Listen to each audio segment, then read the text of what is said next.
Okay, so this one's actually working. But for some reason it's... Glenn, you are like the master of finding these. You're finding them faster than I am. It's so stupid because let me... Oh, wait, turn this down so you don't get an echo. Basically, whenever I have to restart, it doesn't appear, so I can't check it. It doesn't appear on my channel very quickly, so even after I've been streaming for like a minute, it doesn't show my video here, so it's pretty ridiculous. I don't get it, but it seems to be working now, so I'm not using any streaming software, nothing, and I took the cover off the phone. I've got my air conditioner on, the camera and the phone seems much cooler. Yeah, I know but that's what I'm saying. Even when I click on the live tab, it's not listed there. Let me turn the camera around because I actually wanted to shave today, but I was lazy and I thought I'm going to the hotel later tonight. I'll shave there. But I pulled over at the Convini just so you could kind of, so I could do this and get this kind of fixed for you. And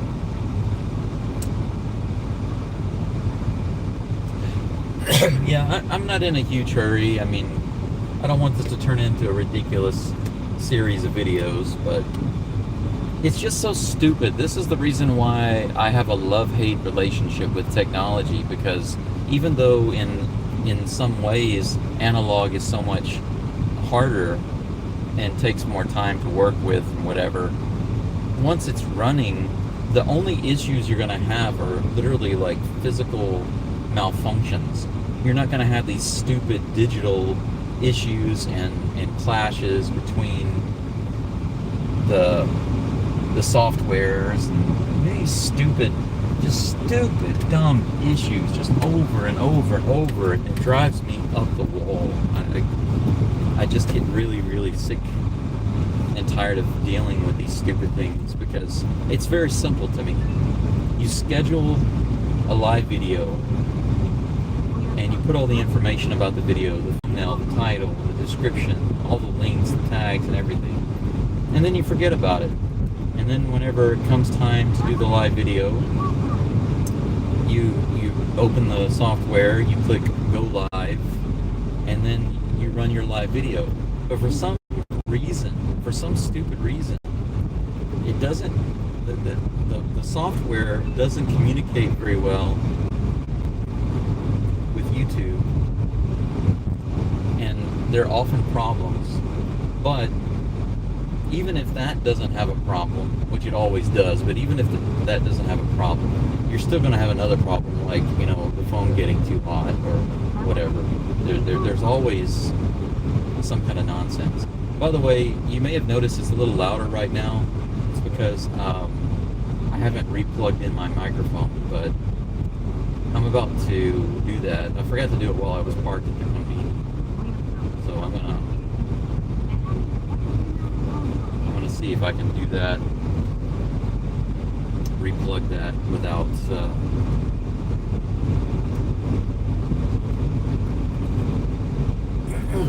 causing an accident. It's beautiful through here, isn't it? I think so. That's why I thought you guys would like to take the drive out to the house instead of just being at the house, you know. I think this is a two-hand thing to reconnect the receiver of the microphone. So I'm gonna have to pull over. Hopefully I can find a place to do that. You know what? I'm gonna do it right here at this vending machine stop. Okay. All right.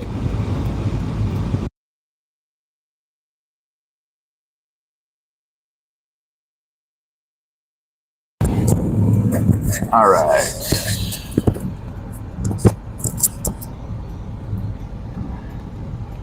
Check 1 2 3. Check 1 2 3. Is that working?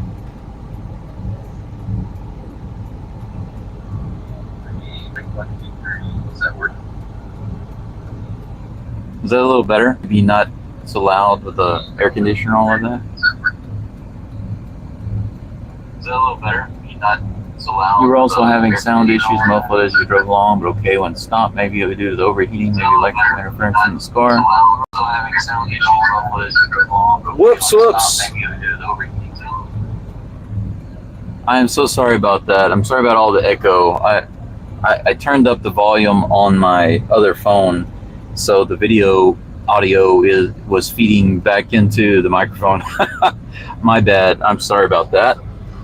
I think we should be good to go. I'm going to go forward now, and let's get back on the road here. Is anybody coming? Yes, somebody is coming. Okay, should be good now.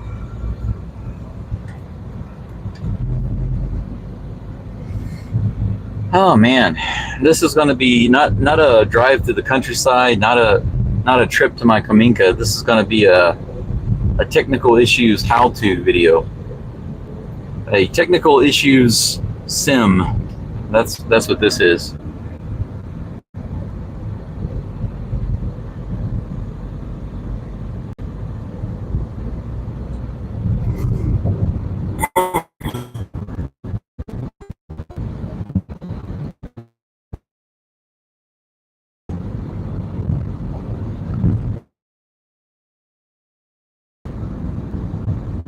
There may or may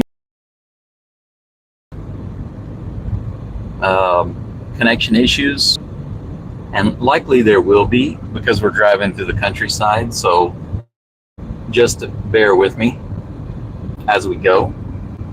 But you should still be able to enjoy the scenery even if you can't hear everything that I'm saying. So the main thing is that you enjoy the scenery, but maybe. And then my connection completely dropped 100%. And I turned my phone on airplane mode, turned it back on, it finally reconnected. And then my streaming phone did not automatically reconnect to my other phone's Wi-Fi, which it's supposed to, but of course, once again, because the Murphy's Law of technology, it didn't. So I had to manually go back in and reconnect to the Wi-Fi of my other phone, and then click on retry connection in the YouTube live stream video. So once again, if it's not one thing, it's three others.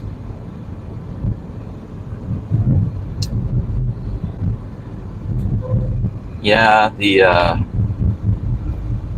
cross-country driving, not necessarily very good for live stream, unfortunately. I was hoping that the connection would be better because I do have a better, I guess you could say I do have better network coverage than I had before. I was using Docomo before, and it just had several dead areas, especially out of my house in Toyosaka. But Rakuten worked really well out there, and in general works in most places. But I feel that the phone that I'm using with my SIM card, it's one of the first generation 5G phones, and it often has issues when I travel into certain areas. Even if I'm in the middle of a city, like for example, if I go to Fukuyama is, it's not a metropolis, but it is a big, full bars 4G to nothing in just a couple of seconds, and then to 5G, and then to nothing.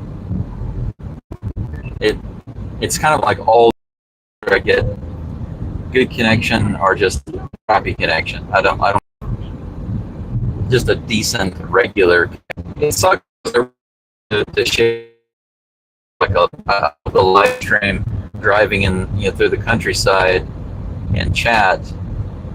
It just sucks that there's no consistent connection, and it causes it to be a little annoying and frustrating and difficult. I know it's not fun to watch. It's definitely not fun for me to have to deal with the nonsense. Here comes a tunnel. Might Might have another connection issue. Let's see.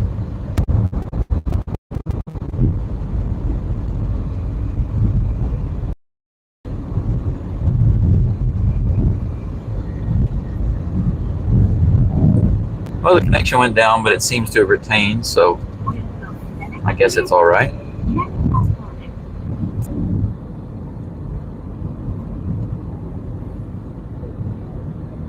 The good news is that because of these delays, it's going to make it very likely that we'll be visiting the cafe in Toyosaka to have lunch. I'm not sure if I'm going to stream that long, but we'll see. We will see.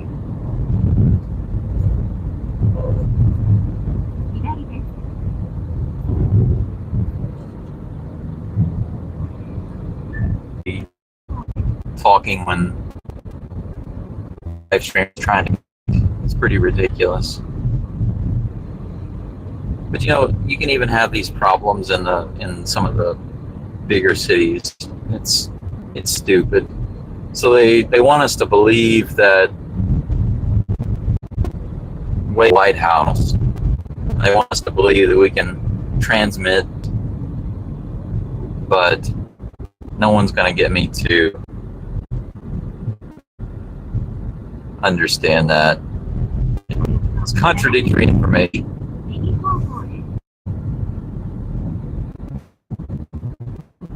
This guy seems to be going quite slow. He's not even doing 50 kilometers an hour. This little van up there.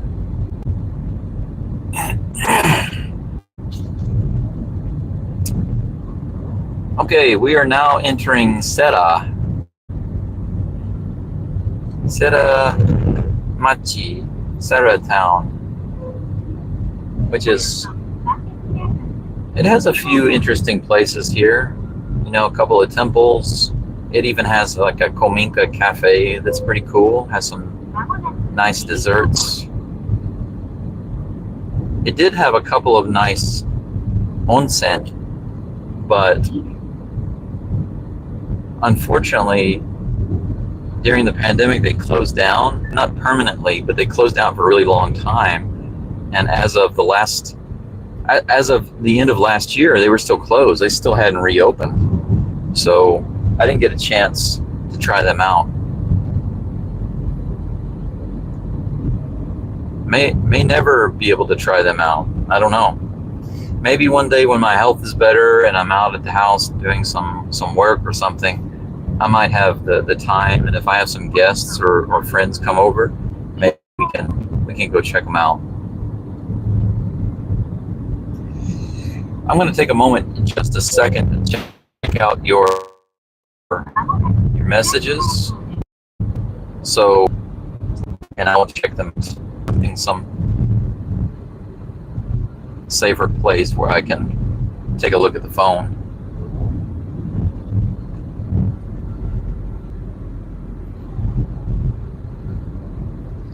I got a lot of solar panels out in the fields to the left.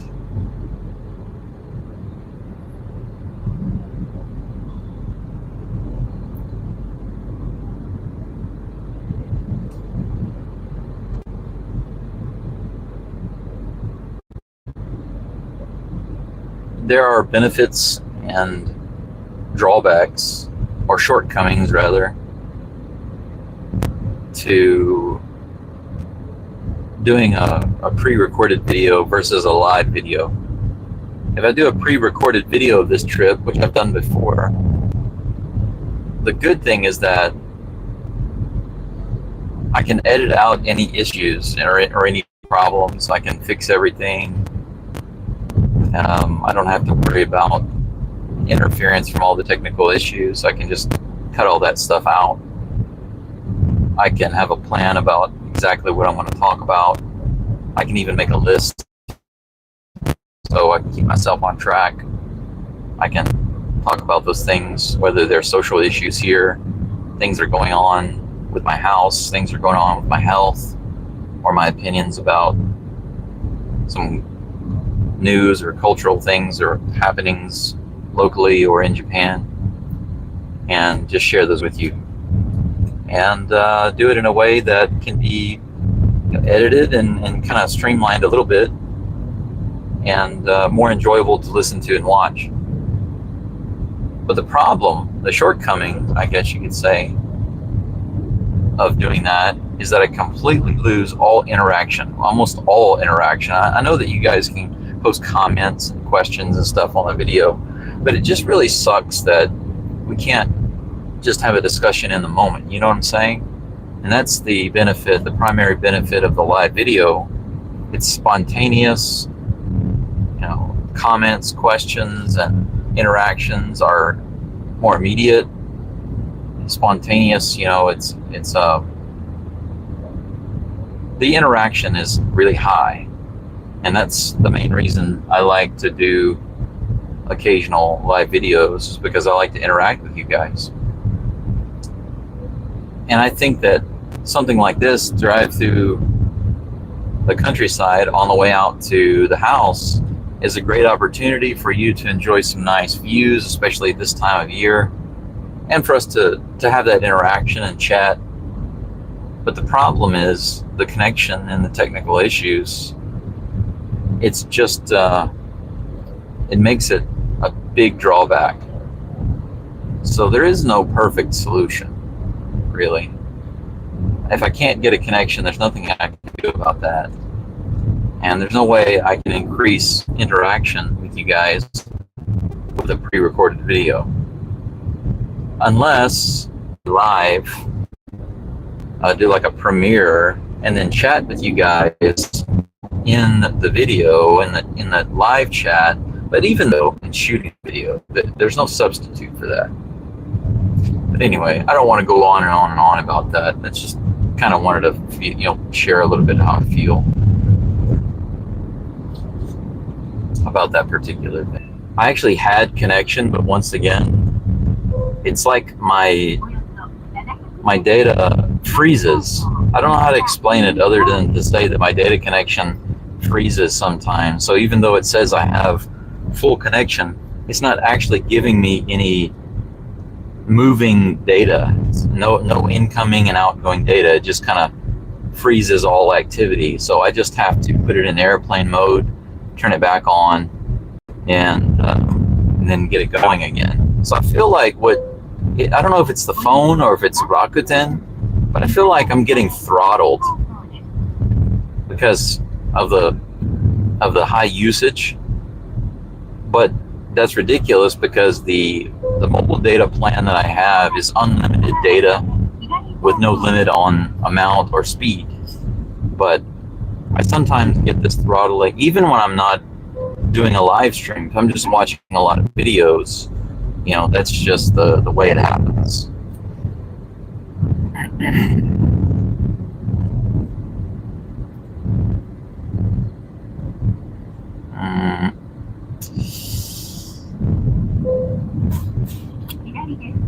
Okay, I got a red light here, so I have an opportunity.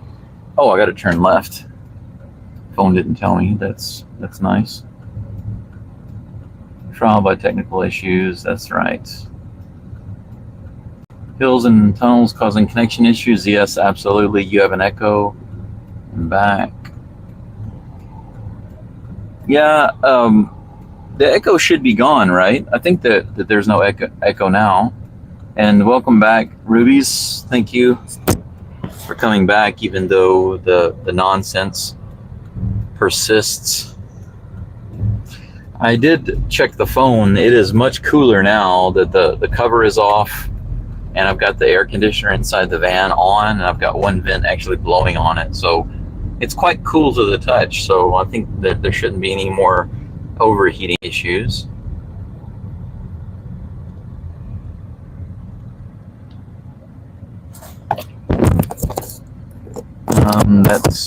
Sorry about that. That's what my phone company told me, but they're lying. I get throttled. Yeah, I absolutely believe it. I know that throttling is a real thing. And even when they say that you get unlimited speeds, unlimited data, and et cetera, That's BS. They definitely throttle. They do. And it always happens when I get to a point where I'm using a lot of data or watching a lot of videos or doing a lot of stuff for an extended period. That's always when it happens. It doesn't just suddenly happen when I just start doing something. It always happens when I'm using a lot of data. So nobody's going to tell me that they're not doing it, because they definitely are.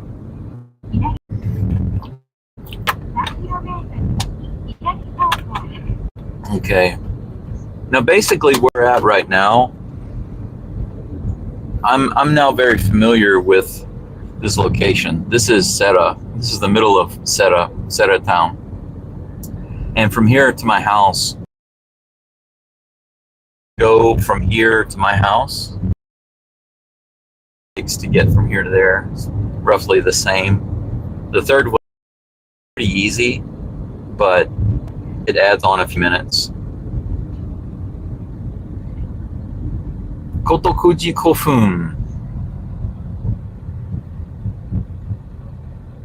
Looks like high school students, or high school student and her taller friend. I thought for a moment maybe that was her mom. If you can see them right over there, the one wearing the white shirt and the skirt, she's obviously a student. But the one that was next to her, I thought maybe, because she was so much taller and wearing a black dress, I thought that was like her mom, but I realized, and so obviously there's friends, or maybe sisters, could be sisters, I guess. But it's funny, this little place right here to the left, I don't know if you can see it very well, but it's like a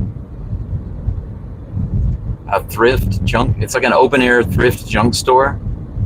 And I wanted to stop there many times because I've come through here before several times. I finally managed to stop there one day, and I had Evelyn with me. She had come to visit, so the two of us just kind of wandered around and looked through their stuff. I didn't see, there were a few interesting things there, but I didn't see as many cool or interesting things as I thought I was gonna see, so I was a little disappointed.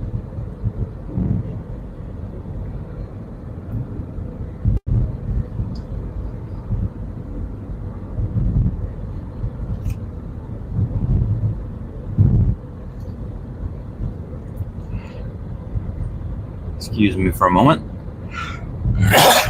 Sorry about that. I try to get, instead of having a lot of coughs, I try to get one big cough out of the way every once in a while, rather than just consistent small coughing. Just try to take a big breath, expel everything that I can in one big cough, get it over with, get it out of the way. I don't know about you guys, but occasionally when I do that, I just take a big breath, I let out one big cough, and some people will say, "Bless you." And then I say, "That wasn't a sneeze, that was a cough." That's happened to me my whole life, because I don't like coughing a lot. I just want to get out a big cough and try to get it all done with. And people mistake it for a sneeze sometimes. I think it's kind of funny. We're gonna keep going straight here. That's kind of an Akiya that was sitting right there to the left with that orange roof. If you saw that just now, it was not in really good shape.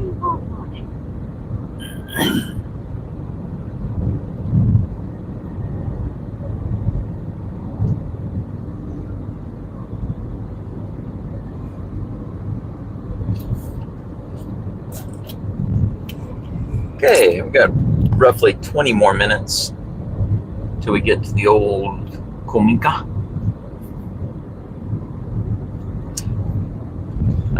It seems my connection is not so bad right now, so I'm going to try to tell you, for those of you who may not know, I know people like Glenn, who's in the chat, and there's some other friends and subscribers who've actually stopped by the house. Okay, we're gonna take a right here.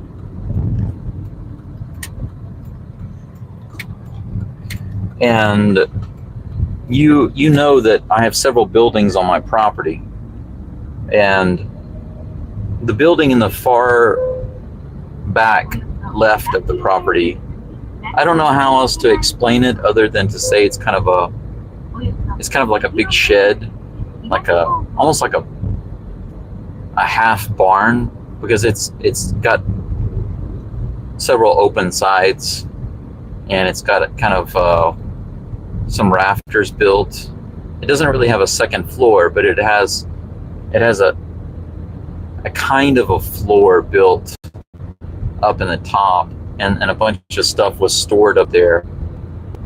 But that building is, I guess you could say, it's in the worst shape of all the buildings, and there are a couple of reasons why, but how much it's been leaning, and it has consistently gone by. I've only had the house for 2.5 years, and during that time, it has just consistently